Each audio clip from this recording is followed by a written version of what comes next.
담숲 채플입니다. 최근에 가장 깊이 묵상했던 말씀이 로마서 8장입니다. 만물이 고통 중에 신음하고 있고 신의 형상을 닮은 아들들이 나타나기를 고대하고 있다.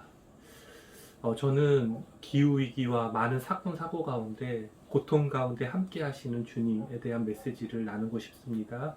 메시지 나누기 전에 함께 주님과 같이 찬양하겠습니다.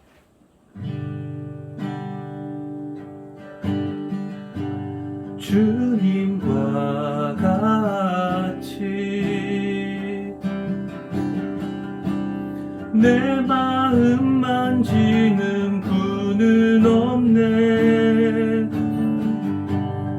오랜 세월 찾아 난 알았네.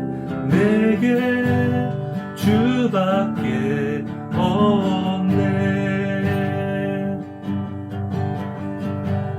주님과 같이 내 마음 만지는 분은 없네. 오랜 세월 찾아 난 알았네. 내게 주밖에 없네. 주 자비 강같이 흐르고 주 손길 치료하네. 고통받는 자녀 품으시니 주밖에 없네. 주님과 같이 내 마음 만지는 분은 없네. 오랜 세월 찾아 난 알았네. 내게 주밖에 없네. 주님과 같이 주님과 같이 내 마음 만지는 분은 없네. 오랜 세월 찾아 난 알았네. 내게 주밖에 없네. 설교 제목은요, 누군가 그 부르짖음을 들었다면 이라는 제목입니다. 어제 초등학교 방학식이 있었습니다. 저는 등굣길에 아이들의 등교 안전을 책임지는 녹색 아버지회를 하고 있는데요. 그 서희초 교사의 죽음을 겪고 나서 그 초등학교 선생님들의 고충을 조금이나마 느끼게 되었거든요. 그래서 저는 그 봉사활동을 하면서 출근하시는 선생님들께 좀 일일이 인사를 드렸습니다. 한 학기 동안 수고가 많으셨습니다. 그리고 그 마친 이후에는요, 또 교장 선생님과 잠깐 얘기할 기회가 있었습니다. 제가 먼저 말을 걸었습니다. 아, 선생님들이 이렇게 고충이 많은지 몰랐습니다. 라고 제가 이렇게 몇 마디를 나누었는데, 저는 그때 그 교장 선생님의 한마디가 참 기억에 남았습니다. 아, 누군가 옆에 한 사람이라도 있어 주었다면은 이런 일은 없었을 텐데요. 너무나 안타깝습니다. 그래서 저는 이 교장 선생님의 말이 제게 와 닿았습니다. 누군가 그 사람 옆에 그 울부짖음을 들어주는 한 사람이 있었다면은 얼마나 좋았을까. 이 선생님의 울부짖음뿐만 아니라요, 어떻게 보면 우리 사회를 살아가는 모든 사람의 고통과 울부짖음, 그 가운데 저는요, 뭐가 생각이 났냐면 이 애호박이 생각이 났습니다. 여러분들 한번 보시겠습니까? 우리가 상품으로 파는 애호박의 모습입니다. 인큐 비닐이라는 것에 애호박을 담아서 일정한 크기로 키우는 것을 볼 수가 있어요. 굉장히 예쁘고 흠이 없고 이렇게 해야 상품으로 팔린다고 합니다.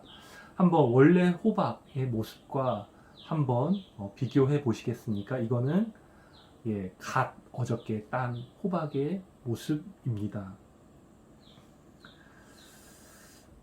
이것을 보면서요, 저는요, 우리 모두에게 트라우마라는 것이 이 비닐과 같이 각자에게 있지 않는가 질문해 보았습니다. 삶의 거짓과 만나게 되고 또 신앙의 지도를 잘못 받게 되었을 때요, 우리 안에 어떠한 신앙에도 불구하고 우리 마음에 어떤 체계가 생기게 되거든요. 근데 그 마음의 체계는요, 우리가 사건을 만날 때마다 그 체계를 거쳐서 우리가 결정하기 때문에 현재에도 많은 영향을 미치는 그러한 마음의 체계를 가지고 우리가 살아갈 때가 있습니다.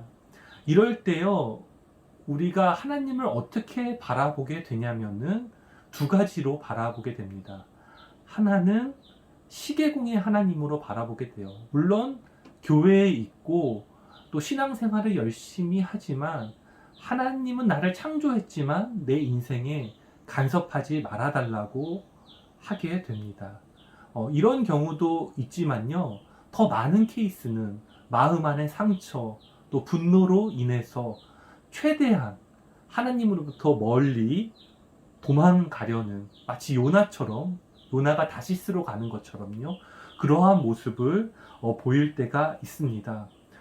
그때요, 저는 여러분들이요, 여러분의 본래 모습을 한번 기억해 보시면 좋겠습니다. 특별히 이 담수체프를 들으시는 분들이라면은 여러분 안에 이러한 회복의 의지가 있다고 저는 말씀을 드리고 싶어요. 우리 안에 이러한 아픔들, 트라우마들은요, 어떻게 보면 단시간에 해결될 수 없어요. 또 어린 시절부터의 아픔이라면 그것은 더 긴 시간이 걸릴 수도 있습니다. 하지만요, 우리는요, 하나님의 사랑 또 은총 안에서 우리의 잘못된 인식 체계를 인식해 가면서 새롭게 반응하도록 하나님 사랑 안에서 훈련하는 것을 포기하지 말아야 된다고 오늘 여러분들께 말씀을 드리고 싶습니다.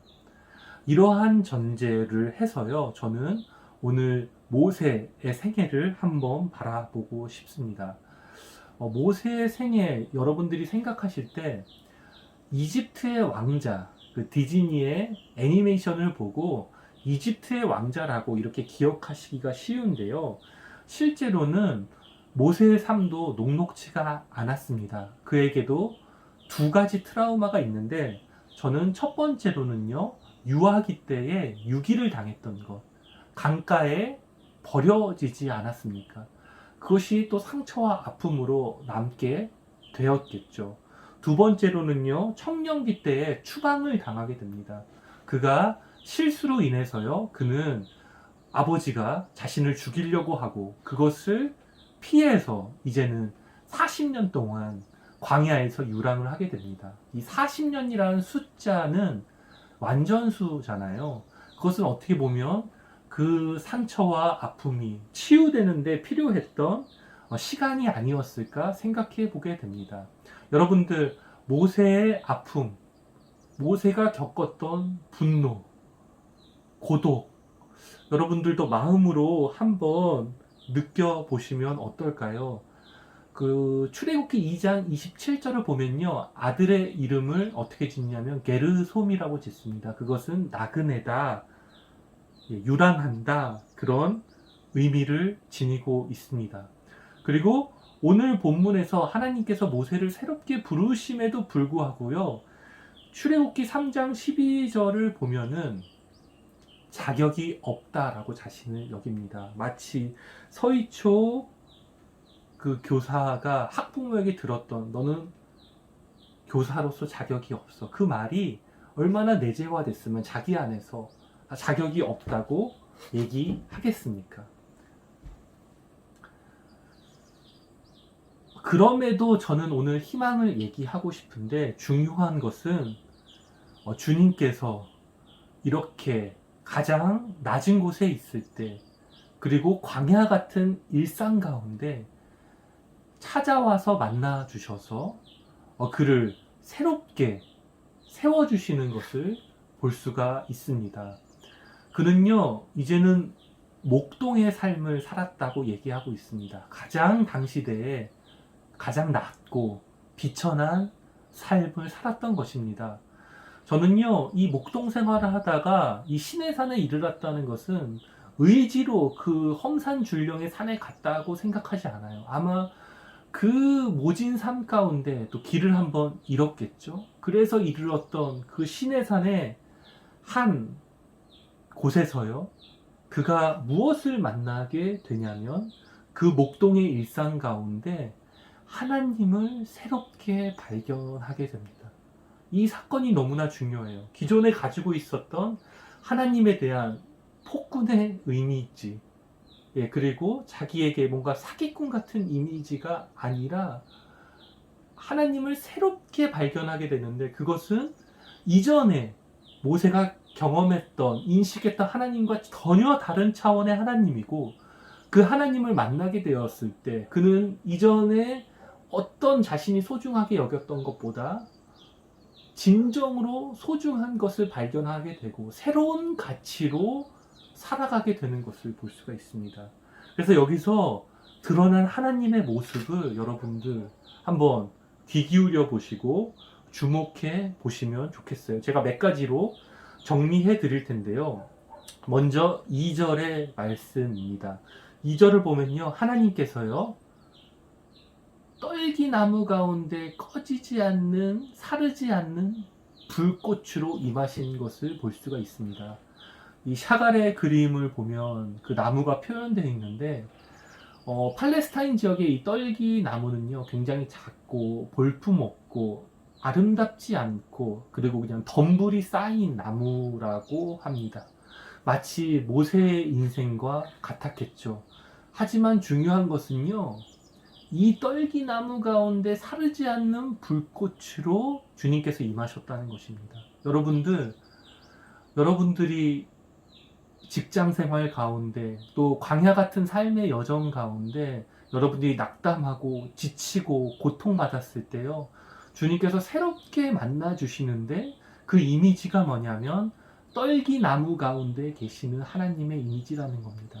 그것은 어떤 의미냐면, 여러분의 인생이 비록 이 떨기나무 같이 보잘것없고 작을지라도 하나님께서 어떻게 해요?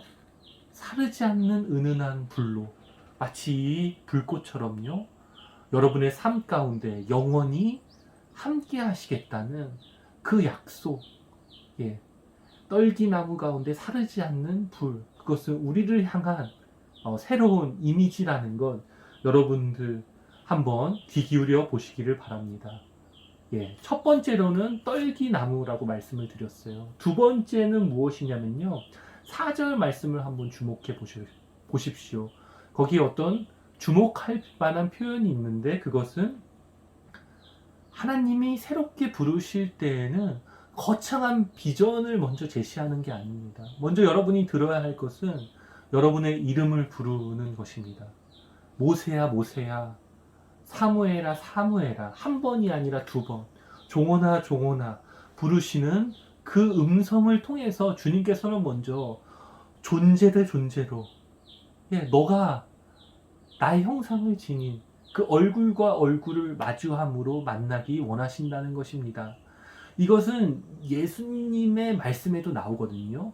요한복음 10장 3절 4절을 보면요, 너희가 우리 밖에 나와서 목자의 음성을 듣게 될 것인데 그 음성을 따라서 너희가 살아가게 될 것이라고 이렇게 이야기하는 것을 볼 수가 있습니다. 우리가 목자를 따라갈 수 있는 것은 그 음성, 그 선하신 목자이신 주님의 음성을 들을 수 있기 때문입니다. 여러분들, 여러분의 이름을 부르시는, 가까이서 부르시는 그분의 현존을 여러분들, 여러분의 일상 가운데, 광야 가운데, 울타리 밖에서 발견하시는 여러분들이 되시기를 바랍니다.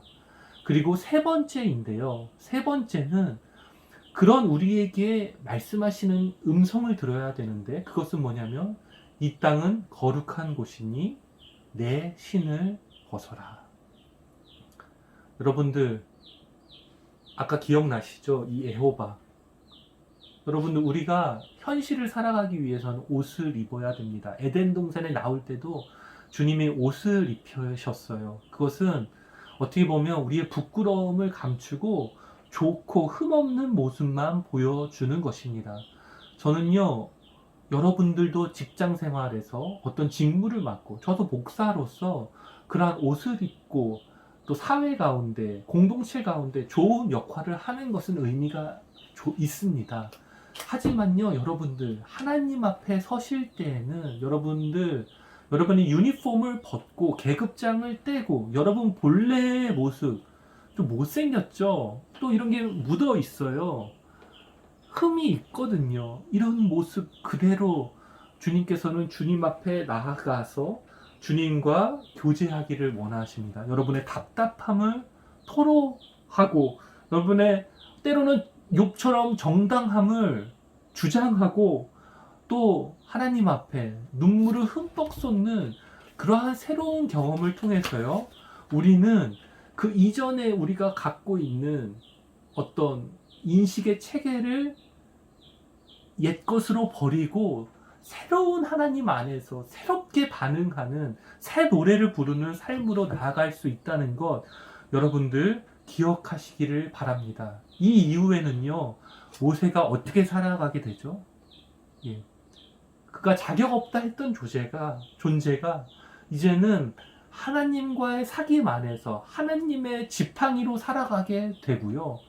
그리고 이제는 아론과 함께 서로 부족한 부분을 도와가면서 그 민족의 아픔과 어려움들을 극복하고 약속의 땅으로 나아가는 용기 있는 모험을 실행하게 되는 것을 볼 수가 있습니다. 여러분들, 이러한 삶으로 나아가고 싶지 않습니까?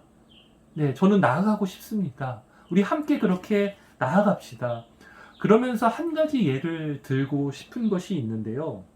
그것은 무엇이냐면, 손기정 선수와 또 김교신 선생님의 그 신앙적 우정 관계에 대해서 여러분들께 소개해 드리고 싶습니다. 1936년 베를린 올림픽의 영웅 손기정, 그가 마라톤 금메달을 받았음에도요, 그 시상식에서 침울한 표정을 짓는 그 사진이 굉장히 인상적입니다. 당시에 그는요, 일장기를 달고 시상식에 섰거든요. 하지만 그는 그 주최 측으로부터 받은 그 작은 참나무로 일장기를 가리고 시상식에 참여했는데, 당시대 그 많은, 어떻게 보면 일제 압제 가운데 울분 가운데 있었던 백성들이요, 그 작은 모습을 보고 많은 희망을 얻고 조국의 어떤 미래에 대해서 다시 나아갈 수 있었다고 합니다. 근데 이것을요, 손기정 선수가 혼자 했던 게 아니에요. 손기정 선수에게는 그냥 바라보고만 있어도 자신이 배울 것이 있다고 했던 김교신이라는 선생님이 계셨습니다. 그는 양정고의 선생님이면서 마라톤 코치이기도 했습니다. 이분은 어떻게 유명하냐면요, 무교회주의자로 유명해요. 이 무교회주의라는 것은요, 교회가 필요 없다는 것이 아니라, 교회가 진정으로 교회가 되기 위해서는 진리를 탐구해야 되고, 그 진리 안에서 치열하게 삶을 살아내야 된다고 생각하시는 분이었거든요. 그래서 당시에 그 일제의 경찰들은 독립투사보다도 이 김교신 선생님, 또 김교신과 함께했던 함석헌 선생님, 또 그들이 함께 냈던 성서조선의 잡지에 함께 그 신앙적 동지들을 더 두려워했다는 이야기가 있습니다. 그러면서 유명한 일화가 있는데, 손기정 선수가 도쿄에서 국가대표 선발전을 할 때요, 이 김교신 선생님에게 좀 앞서서 달려가 주시면 좋겠습니다. 그러면 제가 선생님의 얼굴을 보고 힘내서 달려보겠습니다 라고 했는데, 정말 그 송기정 선수 앞에 김교신 선생님이요, 차를 타고 달려가면서 그 제자를 얼굴을 마주하면서 끝까지 응원했다고 합니다. 저는 이 설교를 한 신호회에서 하게 됐는데, 저는요, 학교 또 직장 그 모든 곳에 이러한 신앙적인 동지들이 필요하다고 말씀드리고 싶습니다. 특별히 만물이 고통받고 신음하는 이 시대 가운데 고통에서 자유로울 수 없습니다. 그때요, 주님께서는요, 물론 고통 가운데 함께 하시는 주님이 함께 하시지만 옆에 신앙적인 동지들이 함께 함으로 함께 어려움을 나누고 함께 힘들 때 손을 맞잡음을 통해서 이 고통의 시대를 희망의 시대로 바꾸기 원하는 줄로 믿습니다. 그러면서 갈라디아서 6장 2절 말씀이 생각이 났습니다. 각자의 짐을 져야 함에도 불구하고요, 서로의 짐을 질 때 그리스도의 법이 성취될 수 있다고 말했던 이 바울 선생님의 말씀을 여러분들 기억하시기를 바랍니다. 그러면서요, 저는요, 이 모세 이야기가 저의 이야기처럼 들렸다는 것을 말씀드리고 싶어요. 저도 좀 유망하게 직장 생활을 하고 또 청년부 사역자로서 살아갔던 삶이 있는데, 지금은 가평 설악에서 유랑하는 삶을 살아가고 있거든요.